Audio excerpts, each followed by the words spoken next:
ഈമാൻ ദുർബലമാകുമ്പോഴാണ് ആളുകൾ തെറ്റുകൾ ചെയ്യുന്നത്. ഈമാൻ ദുർബലമായി തീരുമ്പോൾ ആളുകൾ തെറ്റുകൾ ചെയ്യുന്നു.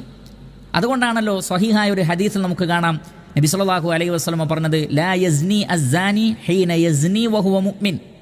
വിശ്വാസിയായിക്കൊണ്ട് ഒരാൾക്ക് വ്യഭിചരിക്കാൻ കഴിയില്ല, വിശ്വാസിയായിക്കൊണ്ട് ഒരാൾക്ക് മദ്യപിക്കാൻ കഴിയില്ല, വിശ്വാസിയായിക്കൊണ്ട് ഒരാൾക്ക് മോഷ്ടിക്കാൻ കഴിയില്ല എന്നൊക്കെ സ്വഹീഹായ ഹദീസിൽ നമുക്ക് കാണാൻ സാധിക്കും.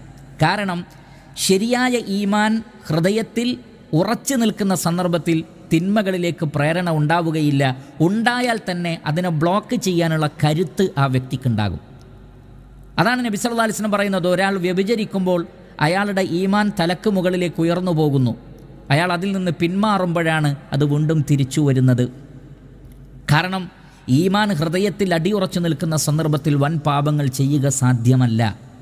അപ്പോൾ ഈമാനിനെ ദുർബലപ്പെടുത്തുന്ന കാര്യങ്ങളൊക്കെ മനസ്സിലാക്കി അതിൽ നിന്നെല്ലാം വിട്ടുനിന്ന് ഈമാനിനെ ശക്തിപ്പെടുത്താവുന്ന കാര്യങ്ങളിൽ ഏർപ്പെടുകയും അതിനാവശ്യമായ രൂപത്തിൽ ഉള്ള ഇബാദാത്തുകളിലും അറിവുകളിലും ഒരാൾ മുഴുകുകയും ചെയ്യണമെന്നാണ് ഇവിടെ പറഞ്ഞതിൻ്റെ മറ്റൊരു താല്പര്യം. അപ്പോൾ ശിർക്കിൽ നിന്ന് മുക്തമാവലും ഈമാനിനെ ശക്തിപ്പെടുത്തുന്നതായ എല്ലാ കാര്യങ്ങളിലും ഏർപ്പെട്ടുകൊണ്ട് തിന്മകളിൽ നിന്ന് വിട്ടുനിൽക്കുവാൻ വേണ്ടിയുള്ള ഒരു പരിശ്രമം, ഒരു ത്യാഗം ആരുടെ ഭാഗത്തു നിന്ന് ഉണ്ടാകുന്നുവോ അവരെ സംബന്ധിച്ചിടത്തോളം അല്ലാഹു സുബ്ഹാനഹു വ തആല ഗഫ്ഫാറാണ്. അവരുടെ സകല പാപങ്ങളും അല്ലാഹു സുബ്ഹാനഹു വ തആല പുറത്തു കൊടുക്കും. ഈ ഒരു ആത്മാർത്ഥമായ പരിശ്രമം അവരുടെ ഭാഗത്ത് നിന്ന് ഉണ്ടായെങ്കിൽ.